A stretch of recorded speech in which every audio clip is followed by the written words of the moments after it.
యుద్ధం అంటే మాటుగాంటలుగా యుద్ధం చేయాలని చెప్పినప్పుడు ఇట్లాగే ఇశ్రాయేలు ప్రజలందరూ కూడా 30,000 మంది బయలుదేరి వారు యుద్ధం చేయగా హాయి పట్టణములు ఏం చేస్తారు, స్వాధీనపరుచుకుంటారు. హల్లెలూయా.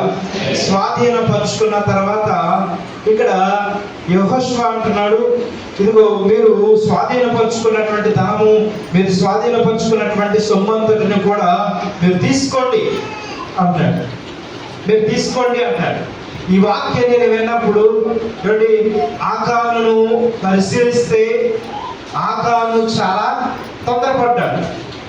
మొట్టమొదటి సొమ్ము యెరికో సొమ్ము అంతటిని కూడా దేవునికి ఇచ్చేయమని ఆయన బతిమలాడాడు. యెహోషువ చెప్పినప్పుడు అలాగే చెప్పిన రీతిగా చేశాడు. ఈ సొమ్మంతటిని కూడా ఇచ్చినప్పుడు మనస్పూర్వకంగా ఇవ్వకపోవచ్చు. అయితే ఈ రెండోసారి దొరికింది కదా, ఇది దాచుకుందాం, ఇది దేవునికి అవసరం లేదులే అని చెప్పి అనుకుని ఆకాను దొంగతనం చేశాడు. ఇప్పుడు హాయి పట్టణంలో ఉన్నటువంటి సొమ్మంతటిని కూడా ఎవరైతే యుద్ధంలో జయాన్ని పొందారో 30,000 మంది ఆ ధర్మంతటిని కూడా పంచుకున్నట్లుగా మనం చూస్తున్నాం. హల్లెలూయా. ఈ మన జీవితంలో తొందరపాటు వలన అనేక నిర్ణయాలు తీసుకుంటాం. మనం ఎంతో తొందరపడిపోతాం. కానీ జరగవలసింది దేవుడు తన సమయం వచ్చినప్పుడు జరిగిస్తాడు. అంతే తప్ప మనం తొందరపడినంత మాత్రాన ఏది కూడా అవ్వదు. తొందరపాటు వలన ఏది అవ్వదు.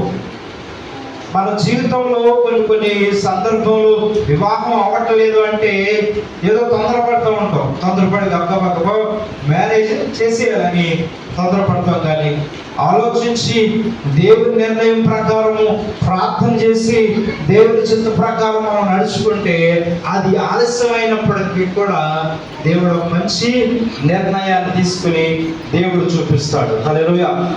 సంఘాల్లో అయినంతే మన సంఘంలో అనేక మంది ఇదిగో బలహీనలై ఉన్నారు, ఇదిగో మరి రోగంతో ఉన్నారే అని చెప్పి ఇదిగో మాకు స్వస్థత లేదని మానేసేటువంటి వాళ్ళు ఉంటారు. సంఘంలో తొందరపడేటువంటి వాళ్ళు ఉంటారు. సంఘాన్ని ప్రోత్సహించుకోవాలి. శ్రమ వచ్చినప్పుడు మనం కృంగిని ఎడల చేతగాని వాళ్ళు ఉంటాం. అయితే దేవుడైన యెహోవా వాగ్దానం ఇస్తున్నాడు. ఇదిగో చూద్దాం పరిశుద్ధ గ్రంథం నుంచి ఇర్మీయా గ్రంథము 46వ అధ్యాయము 27వ వచనం మనం చూద్దాం. నా సేవకుడైన యాకోబు భయపడకుము,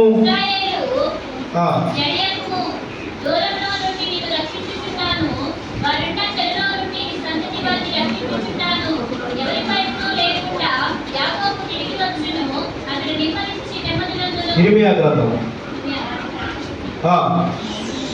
హల్లెలూయా. ఇక్కడ భయపడకము, జడియకము అని ఇర్మీయా గ్రంథంలో ప్రవచనాత్మకంగా మన రాస్తున్నాడు. భయపడకము. ఇయర్ ఎండింగ్ లోకి వచ్చినప్పుడు మనం భయపడుతూ ఉంటాం.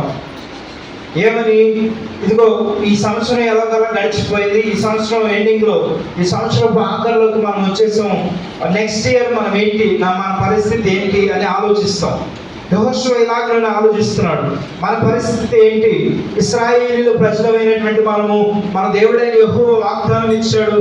వాగ్దాన దేశాన్ని స్వతంత్రించుకోవడానికి, వాగ్దాన దేశాన్ని ఎవరో వచ్చి మరి నివాసం చేస్తున్నారు. వాగ్దాన దేశంలో మరి ఎవరో వచ్చి అన్యులైనటువంటి వారు స్వాధీనపరుచుకున్నారు. అయితే మనం స్వాధీనపరుచుకోవాలి. వాగ్దాన దేశంలో ఒక పట్టణము హాయి పట్టణము, వాగ్దాన దేశంలో ఒక పట్టణము యెరికో పట్టణము, ఇవన్నిటిని కూడా అపవాది అనేటువంటి వాడు స్వాధీనపరుచుకున్నటువంటి అన్నిటిని కూడా మనము ఇశ్రాయేలు ప్రజలమైనటువంటి మనము స్వాధీనపరుచుకోవాలి. కానీ మనం ఎందుకు యుద్ధంలో ఓడిపోతున్నామని ఒక దిగులుతో కూర్చున్నాడు.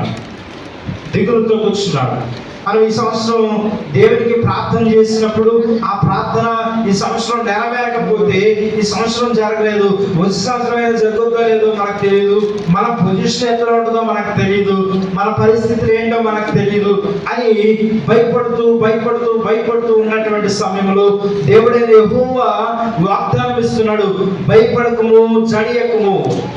360 సార్లు వరకు కూడా భయపడకము అనేటువంటి పదం బైబిల్లో రాయబడి ఉంది. హల్లెలూయా, హల్లెలూయా.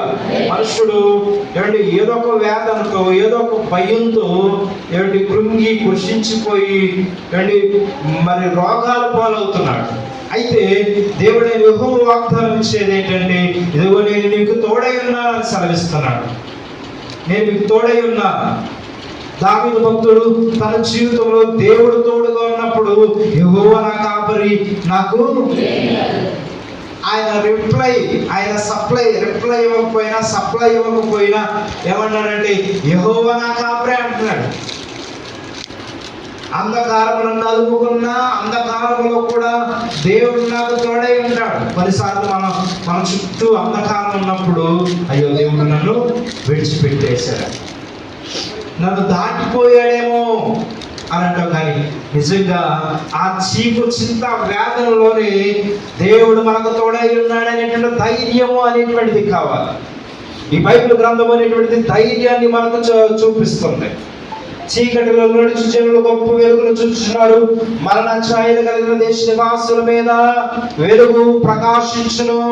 యెషయా గ్రంథం 9వ అధ్యాయం 2వ వచనంలో అంటున్నాడు, వెలుగు ప్రకాశించును.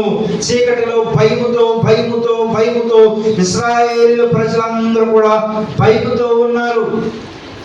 దేవుడైన యెహోవా వాగ్దానం ఇచ్చేది ఏంటంటే, ఇదిగో మీకు వెలుగు ప్రకాశిస్తున్నాను, ఇదిగో ఆ వెలుగులోనికి రావాలి మనుషులని మరి దేవుడైన యెహోవా సెలవిస్తున్నాడు. హల్లెలూయా. మనం చాలాసార్లు ధనం గురించి